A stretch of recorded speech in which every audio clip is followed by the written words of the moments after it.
Friday, we had sort of a guided discussion about loving others in disagreement, and today, some of my esteemed colleagues will be disagreeing in front of you.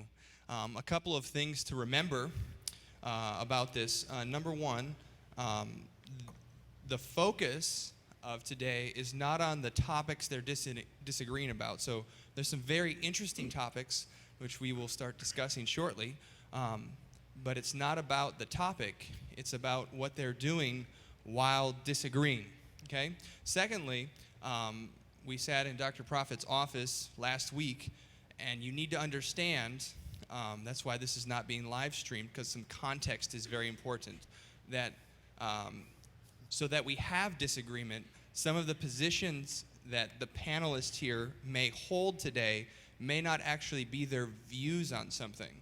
So what would be a very bad thing is if you left and said, Dr. Phil said that he believes da-da-da-da-da in chapel, because it may not be true, okay?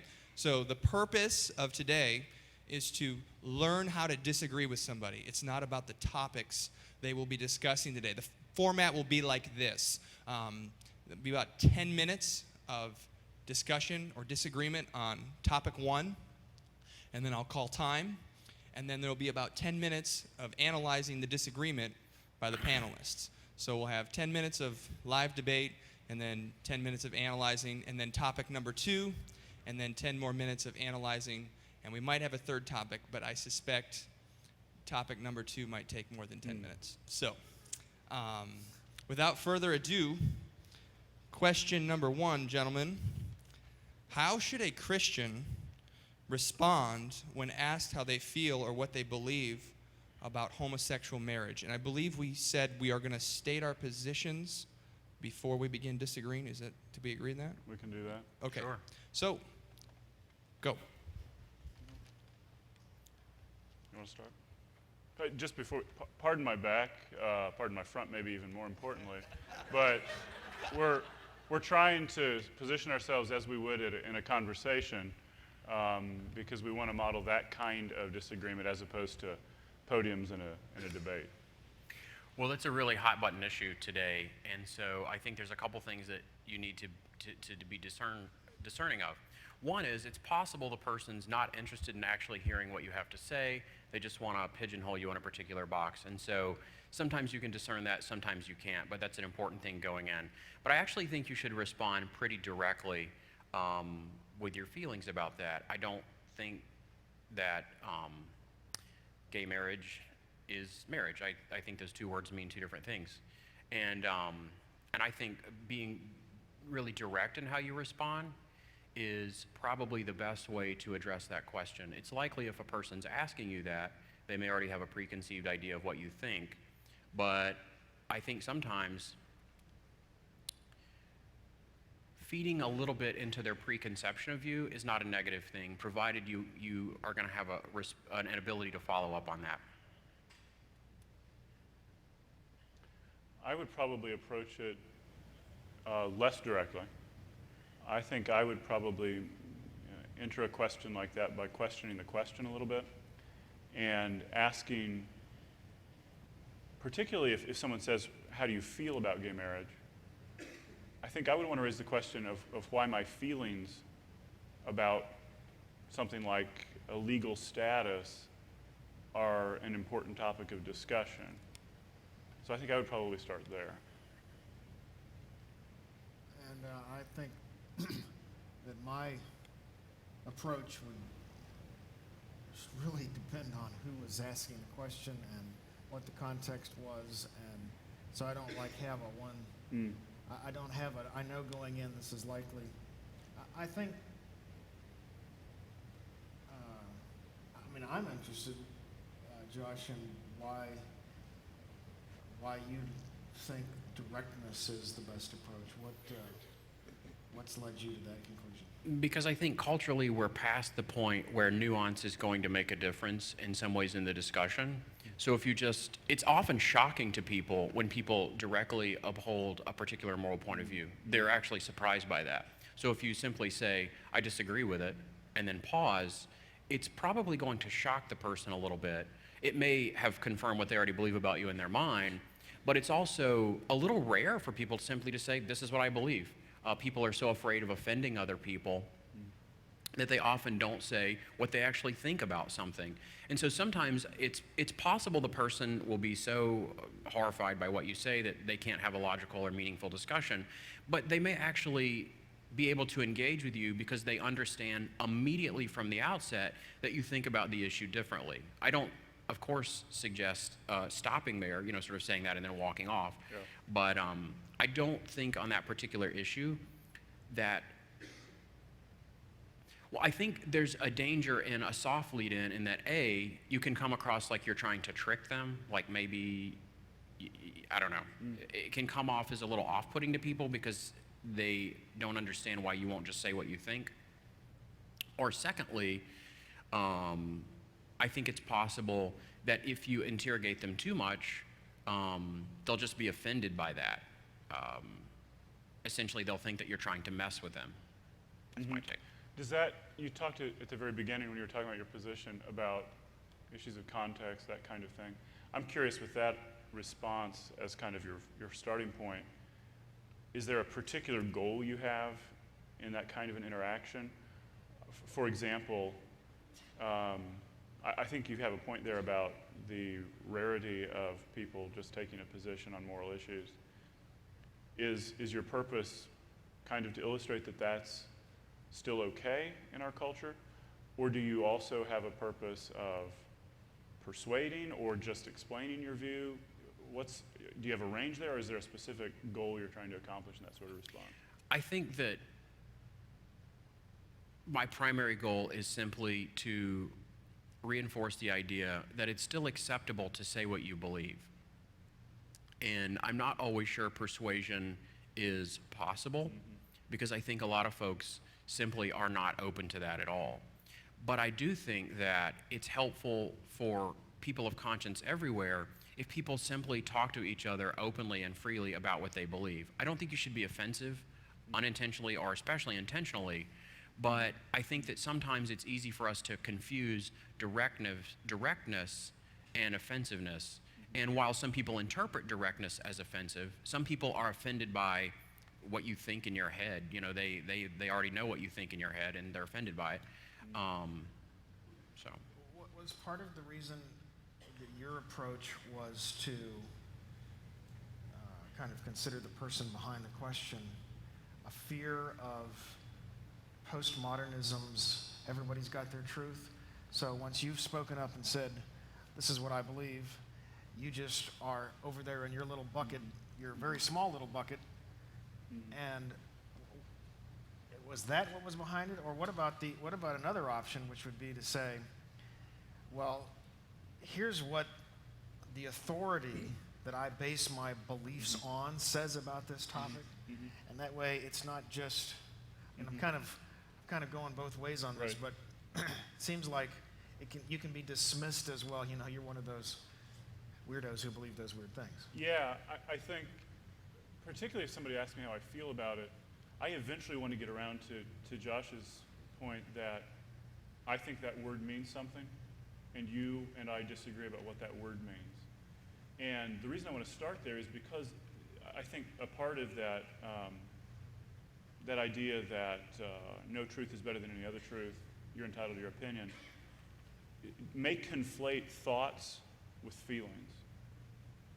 In the sense that if you feel it is true to you.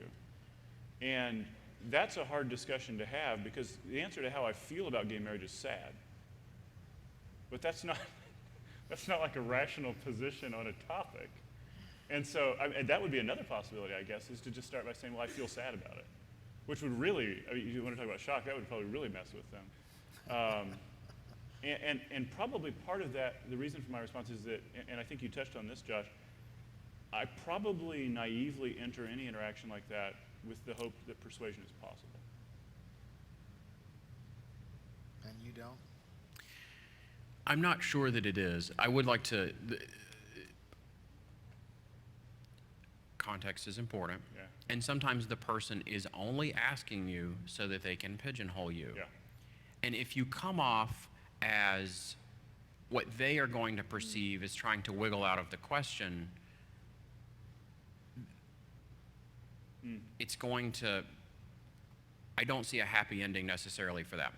You're being political. You're like a politician. I think that even for people who are not skilled in conversation, you might paint yourself into two corners. One, where you end up leaving them with the impression where you're sort of like open to interpretation about that. Maybe you are, but you may actually give them a false impression. Or later on in the conversation, it's just like, well, finally we get to like where you actually tell me what you think. So, again, context is important there, but Yeah, I think I take a softer approach, probably in part because of my experience in the university, where by being there in dress clothes as an employee of God's Bible School, I was already in a considerable pigeonhole Yes. From the starting point. And they expected often knee-jerk reactive statements from me.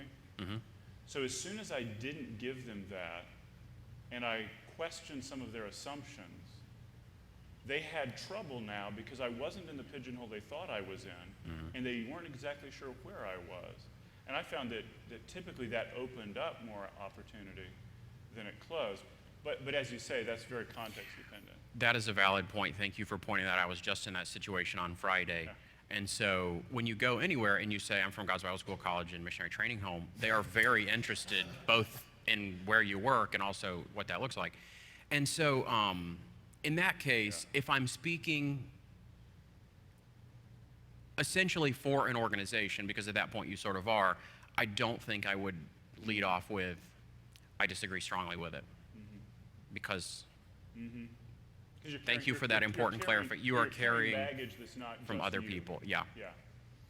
So what do you guys think, though, about the option of maybe the third way of, well, you know, the Bible says, and the Bible functions as my authority.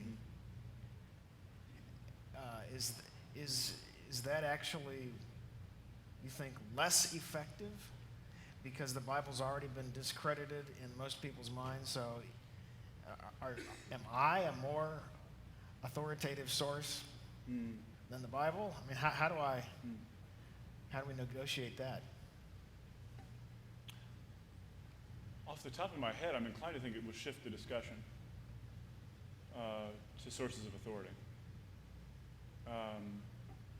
or to interpretation. So if the person asking you the question disagrees with you and self-identifies as Christian, then you're going to end up having a discussion about hermeneutics, which is worth having. Yeah.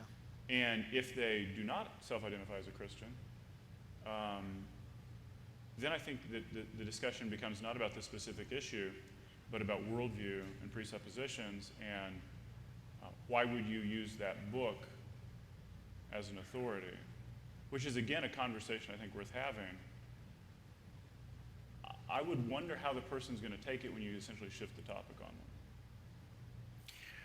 I'm with you on this. I have a few gay and lesbian friends, and all of them go to church.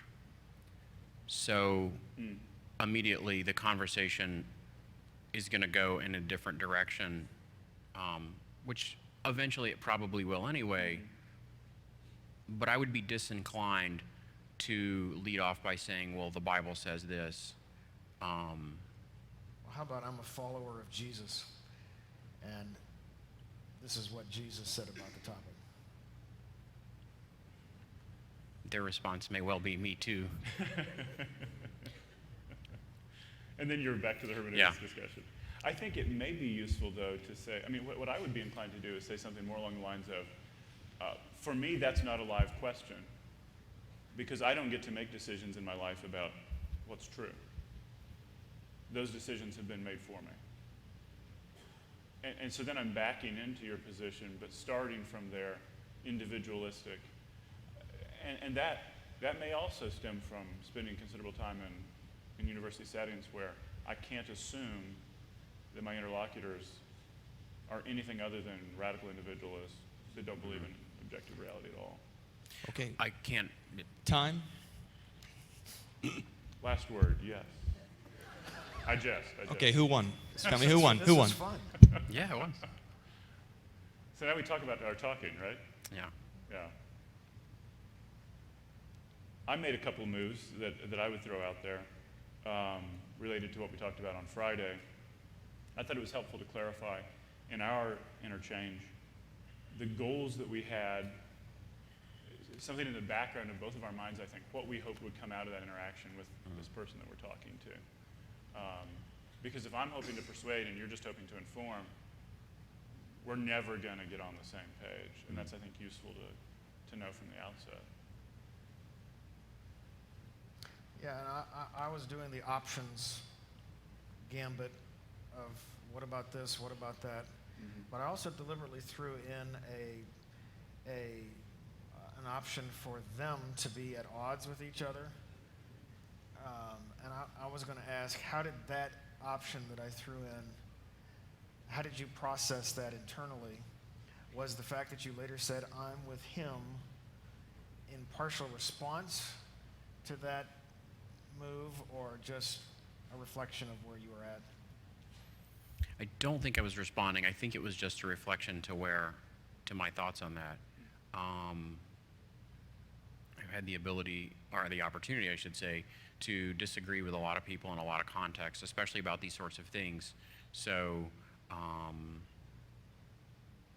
I didn't immediately feel emotional about that, and only assumed that our exchange was one of ideas. And I think something that's important that we all assumed is that, not just talking about the importance of the context, but it's also very important that you do not assume what other people believe or feel about issues. So if a person is asking you a question about gay marriage, do your best not to assume anything about them, but to openly and honestly and freely express what you think, however the best way you think that is. But be really careful about making assumptions, because those are almost always a dangerous way to begin a dialogue with the other person, by assuming certain things about them. So this question, well, I would start the discussion again. So here's some things we didn't do. I didn't say I disagree. None of us said that. The closest thing was Josh saying I'm with him on this, which was an alignment statement as opposed to an adversarial statement. And I don't know, this could have gone on a long time, and I think we could have benefited from the sharing of experiences. And that was helpful to me too. So by sharing an experience rather than just talking about an idea, I got to see something happening beyond the concept. And we kind of got in, without really hitting it hard, we got in a little bit to evaluation of views merits. We started to go there by talking about possible outcomes. And I think that's helpful too, because then we're not evaluating different viewpoints. Like, your idea is bad, mine is good, but it's, what are you doing with that idea? What am I doing with this idea? That sort of thing.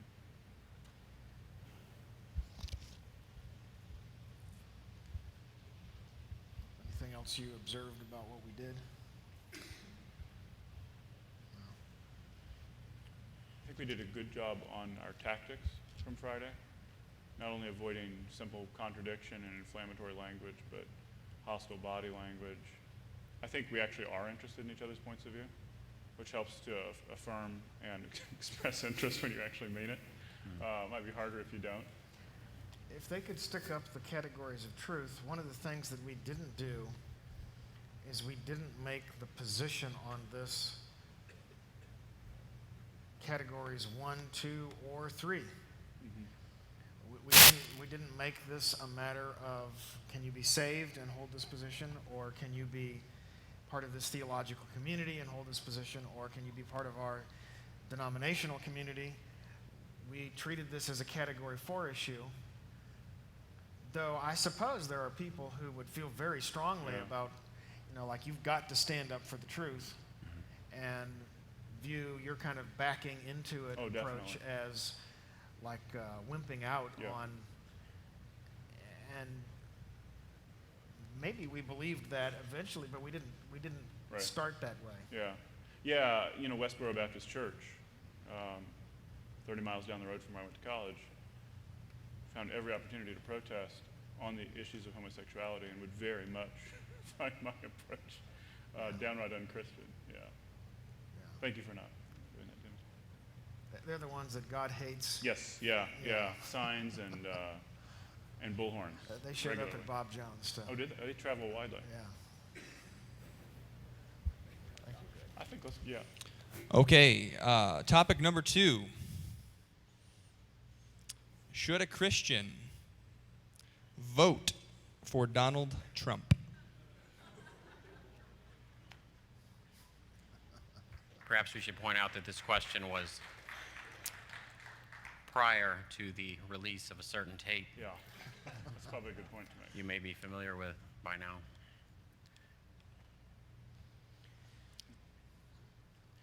I thought I'd let one of you start. Do you want us to, David, do you want us to take our positions first? Or Yeah, why don't we go ahead and take your positions?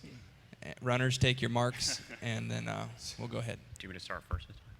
I'll just quickly give my position, and then we can go around the table. My position would be, no, a Christian should not, nor should a Christian vote for his opponents in this election. And I'm going to take the position that a Christian should. I'm going to say maybe, but you shouldn't tell anyone. Is that like unfair? All right. All right. Who wants to start? I'm going to keep quiet if I can on this one. I talked a lot on the last issue. How about Phil? Why do you think so? Okay, so somebody just asked me, should I vote for Donald Trump?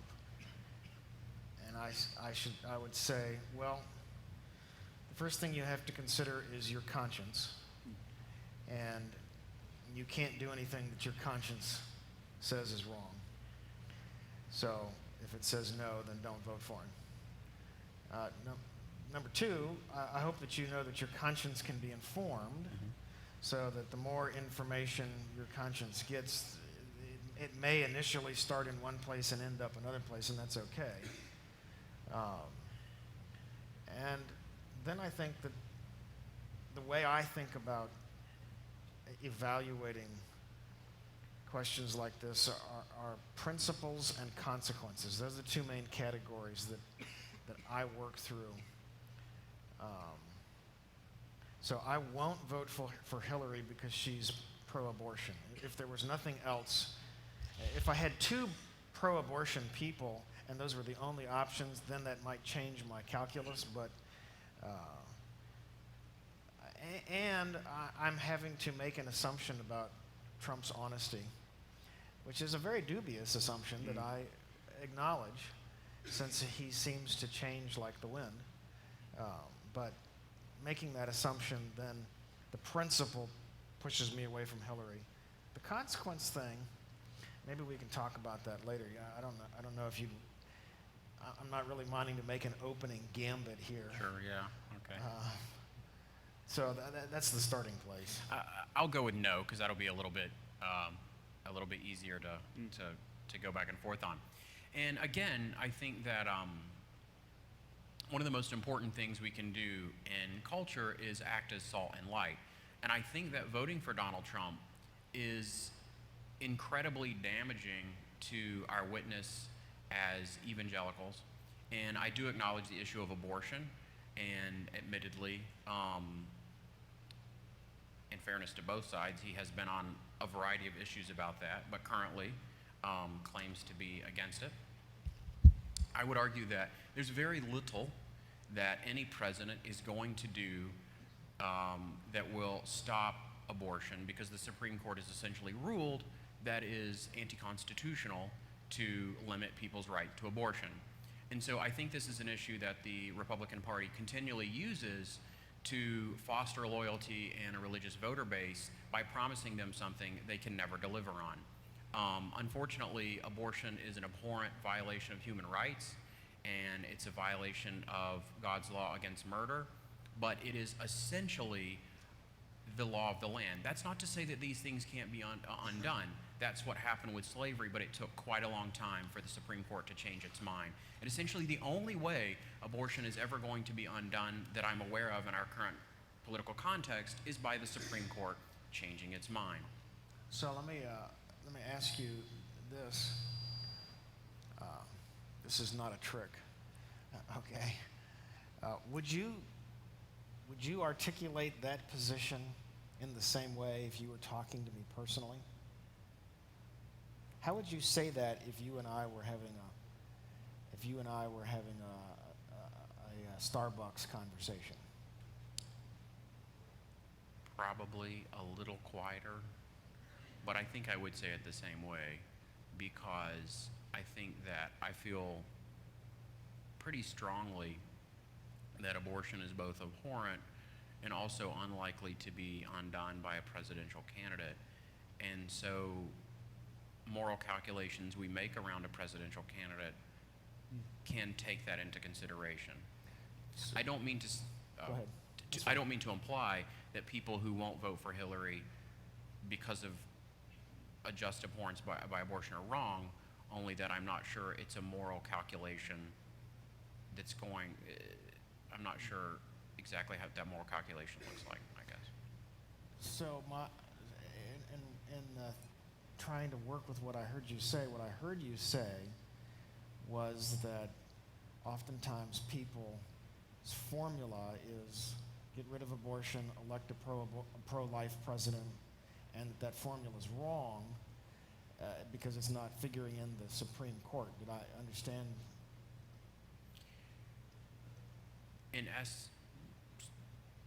Yeah, That's sure, the basic basically. idea? Okay, Yeah. so what if, can I add in that Absolutely. to my Sure. calculus and Yeah. say, well, Donald Trump has promised to appoint Supreme Court justices who will be strict constructionists, and so I'm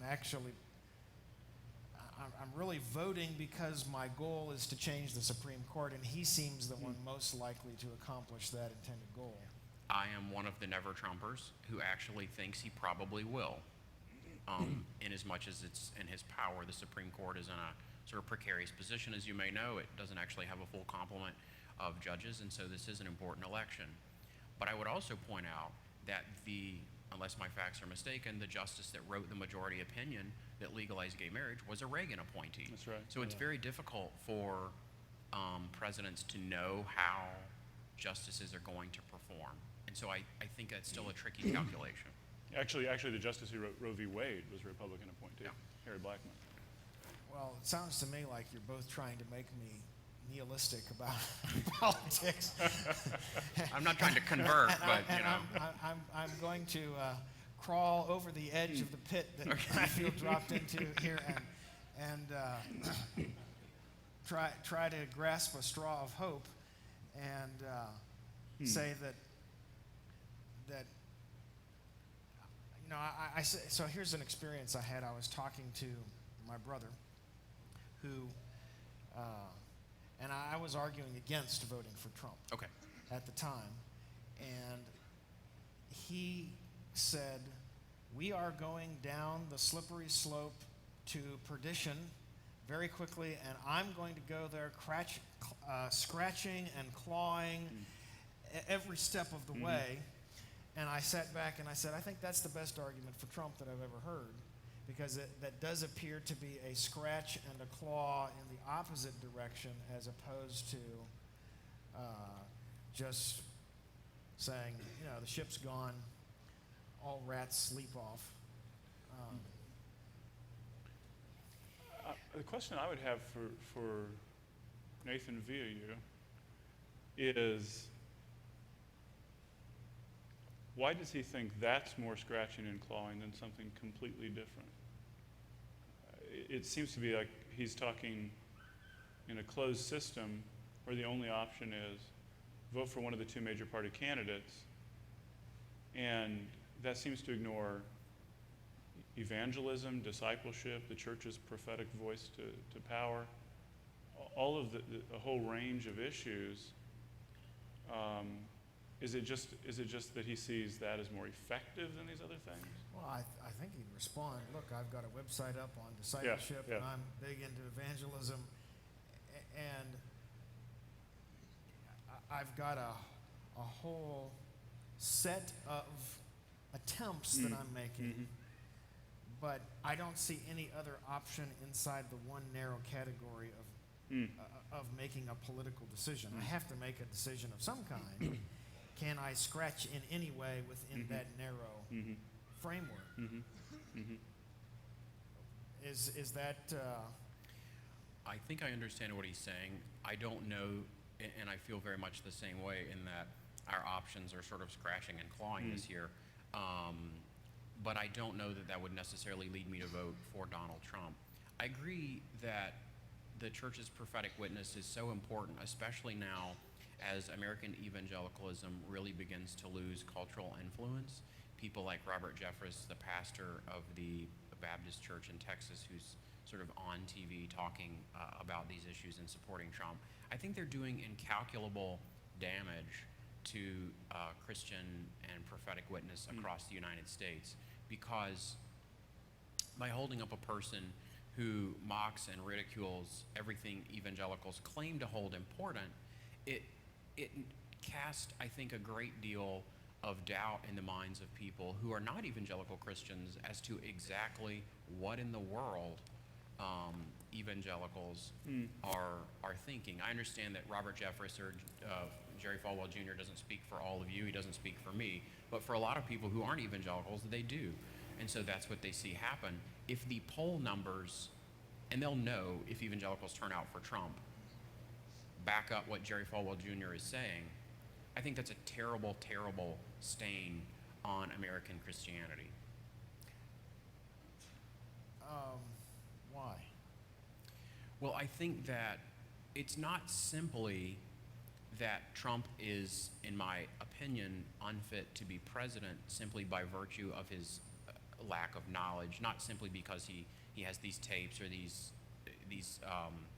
vocal outrages. I think those are part of it, but rather that I think it's going to be seen as a naked power grab on the part of evangelicals. In short, that you will literally cast a vote for a person who talks about, the sacraments as grape juice and crackers. He's fine to do that. He will swear publicly in a evangelical forum, and when called out on it, essentially not back up. You're so desperate for political hegemony that you'll do anything. So do I hear you saying that that's the only way that the evangelical vote, the anonymous collective Sure. evangelical vote, will be construed by the American media, and so that essentially I should make a decision about how I vote as an evangelical because of the potential construal by the media? Is that what I hear you arguing? In essence, yes. I would add to that piece. So I sort of came of age politically with the Clinton elections, and some of these same evangelical leaders told us that we should not support Bill Clinton because of his character. Right. And forget what the media says. And Trump agrees. Yes. Aside from what the media says, I don't know how to take those leaders seriously now. Except if I characterize them as a power grab. I'm a little bit with Aaron on this. I don't mean to jump on this, but James Dobson's recent tweets, you may have seen his sort of implied defense of Donald Trump and that people who aren't immediately ready to forgive or somehow behaving unchristianly.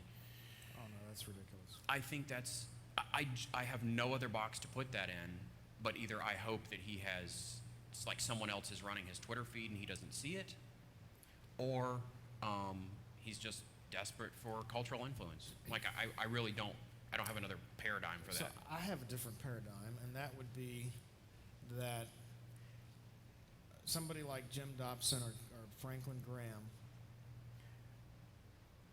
really fears the loss of First Amendment rights and fears the damage that will do to the spread of the gospel in the United States.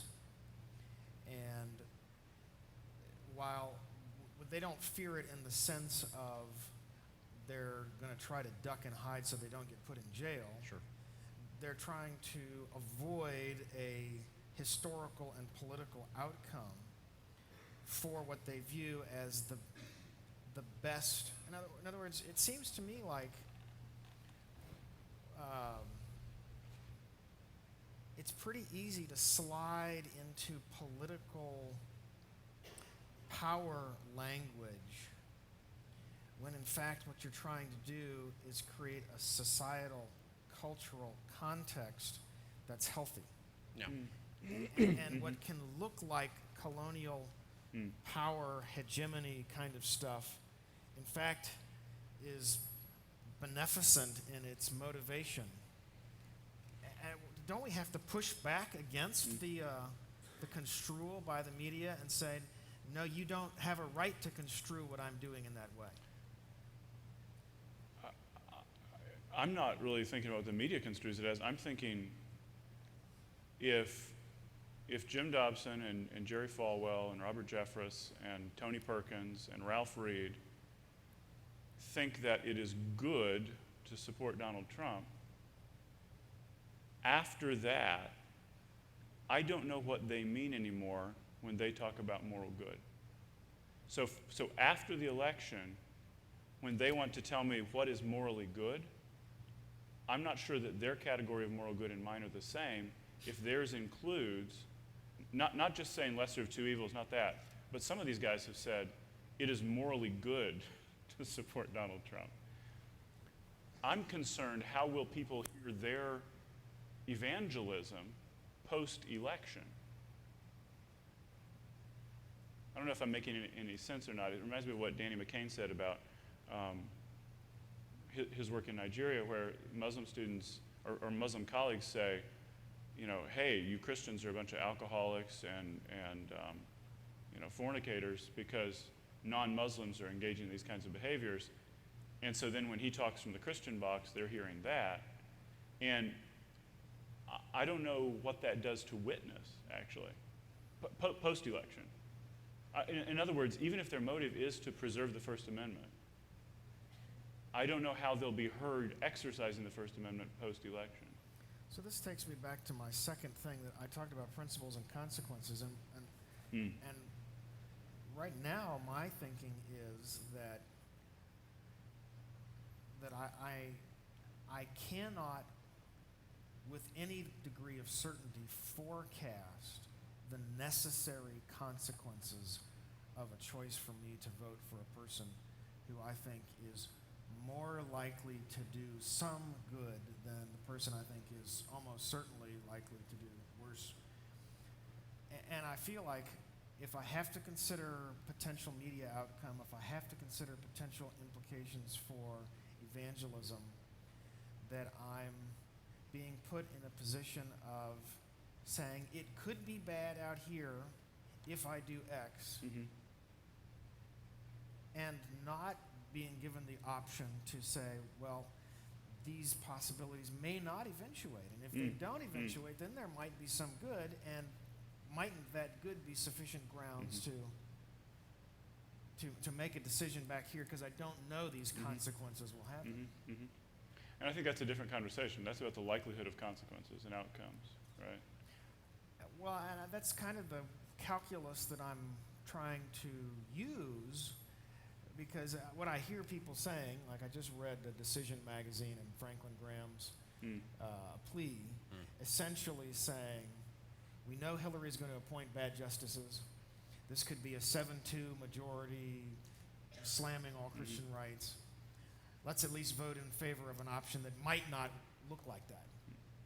And isn't it, I guess, I feel like, maybe I'm doing a bad thing by throwing too many options on the table simultaneously, but I feel like when you raise the question of what is moral good, then I'm out of categories. It's like, are there goods that aren't moral goods? Yeah, there are political goods. And it's not morally good to do a political? You can Oh, have. no, sorry. What I mean is, so if I'm a politician, the outcome that I want in any election is victory. So that is a political good for me. Cheat, lie, steal, whatever I got to do, the political good is power. If I am working in international relations, you know, and if I'm a realist, dominance of other countries, whether I can accomplish that through diplomacy, trade, military use, that is a good. So I'm using good more in the sense of goods and services. And I see moral good as something different that is not relative. But I'm not sure that the evangelical leaders we're talking about see moral good that way. It appears to me that they see it as relative good. I see it as absolute. How would you perceive what they're talking about when they say? I'm sorry, but you can wrap it up. Maybe 2 minutes. He got the last word again. All right. You can, if you It's want to called finish strategy. a couple One thoughts. of the tactics. We probably should have at least 5 minutes of discussion about the discussion. So. I think Josh should wrap up though first. Yeah. Sorry, I was still thinking about that. Yeah, I think that especially around this discussion, as all others, it's really important not to make assumptions about other people. I have good friends, lifelong friends that are going to vote for Donald Trump. I think that they're probably wrong, but I don't make assumptions about their character or their intelligence or anything about them in the negative, because I wouldn't want them to do that to me, and you shouldn't do that to others. So I didn't sense any assumptions being made about my character or intelligence, and I certainly didn't make any, I hope, with someone who disagrees. So discuss the discussion now, David? I felt a little outnumbered, so that I chose to be a little more. I chose to push back a little bit more and try to say, if I take that position, it seems to me that this consequence is necessary, and that I don't like that. I used the word feel. I heard myself using the word feel on purpose, in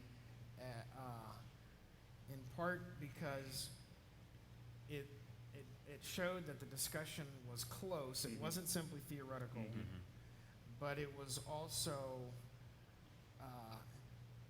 it opens the door for somebody to persuade me to feel differently. And It I makes can it a little feel subjective. a way. Yeah, subjective. Yeah. Sorry, I didn't mean to And I interrupt you. think conversational dynamics are important in the sense that I attempted to be aware of the fact that it became apparent in our conversation that Dr. Phil, the position he had staked out, was one that was in the minority of the three. So you want to be sensitive to that, right? When you're talking to someone and there's 3 of you or 4 of you and perhaps one person feels differently, it's very easy to use the strength in numbers approach and sort of try to overwhelm that person, at least emotionally. Resist that temptation. Do not do that. That's an unkind strategy. Well, and it depersonalizes, I think. I mean, Absolutely. And that's not the point of Yeah. a real disagreement. I would say also that, to me it seemed at least, that you're not entirely comfortable with the position you were representing. No. And I think that's also important, which may be why the conversation moved sort of more into theory than pushing buttons on a ballot machine. Well, and I appreciated the fact that none of you made the move that, Donald's an adulterer, so you support adulterers. Yeah. Donald's a lecher, so you support a lecher. And that which would implicitly start to question my character, Yeah, Right. my judgment, yeah, when that's not the point. right, yeah. That I on Facebook this morning, why I go there, I do not know. I was seeing people use the scare quotes around Christian. Well, Christians are, and sort of both sides, which is so unhelpful. I don't really want to engage with somebody who has a priori de-Christianized me because of my disagreement with them. So I do think that's important. Now, I'll tell you how I felt, and I'll tell you what I thought about how I Yeah. felt. When you said, I'm not sure I know what these men mean when they talk about moral good, I felt like my view just got placed in a precarious position, like maybe I'm unintentionally or ignorantly not actually morally good. I decided not to react to that potential inference and assume that you didn't mean that, and instead question what you meant by good, to explore behind your statement rather than allow it to be a slap. Yeah, and I'm glad you did, because that highlighted a distinction in the way we were using terms. I was thinking very much in the political science, political philosophy category, goods within domains, as opposed to in a religious sense. I'd like to, I think it's appropriate for you all to kind of analyze how you heard me responding. What kind of things did you see me doing or think that I could have done differently? Or I really appreciated your recapping of what I had said to you to make sure that you were attempting to be fair and responding. Yeah, I didn't. I thought you had some really good points. I think it's also important in a discussion that if you are open to having your mind changed, and we all should be, that you make space for yourself. So on both ends of that, don't dig yourself into a place where your pride is going to prohibit you from essentially changing your mind. And so sometimes emotion can become, you can become so emotional in a discussion that if someone makes a good point, I thought your point about the Supreme Court and unintended and intended consequences was an interesting one. I didn't have an immediate response to counter that. It's important that you open yourself up and create that space in the conversation. And I've heard you say in other contexts besides this one, you know, you've raised a point that I hadn't thought of before, and your willingness to say, I haven't thought of that, that's a good point. I don't know, it affirms that the other person has the capacity to contribute meaningfully. And it opens dialogue, right? Yeah. I felt like, I agree with what Josh said about what you were doing. I would add that the scratching and clawing against moral decline, there's some value to that line of thinking. It raises new questions, but it's a paradigm that moves away from sort of knee-jerk or lesser of two evils done, but it takes into account a lot more nuances. I felt like something we were all doing, it felt to me, was assuming the goodwill of each other and assuming that we all are interested in what is really, truly good and even best. And I think it's okay for people to disagree about what is best. It is very helpful to assume that everyone is trying to achieve the best, even if you see it in different ways. I'd be interested in so I could have said a friend of mine and told the Nathan story with a friend and not a name. Did you feel like adding the name personalized it or brought it too close? And that if you attacked the position that you would be attacking the person? That I should have left the name out and that would have allowed the position to be more analytically. That didn't cross my mind one way or the other, so no. No, it didn't mine either, and actually I think it sometimes is better. It might sometimes be better if things were more personalized, because we might go into More hyper. kind Yes, to yeah, I think that's why. And knowing Nathan, he's a thoughtful person. I've got to consider a perspective, even if it is that me? I can turn. I've got to consider that perspective and think about what he might be meaning by that. I'll quit talking. Okay, we're almost out of time. A wrap-up statement maybe from one of you all, and Dr. Phil, you could maybe close us in prayer. Well, this is the kind, I've kind of been the one pushing that we have a disagreement in public. Because disagreements done well are actually helpful. They help the body. Everybody knows the proverb, iron sharpens iron, but it doesn't do it without friction, sometimes without heat, and sparks. Okay? And I think if we had chosen to, we could have probably let a little spark enter the conversation here. But the assumption that you're not trying to kill me, we're actually trying to sharpen each other, allows that environment to be healthy or wholesome.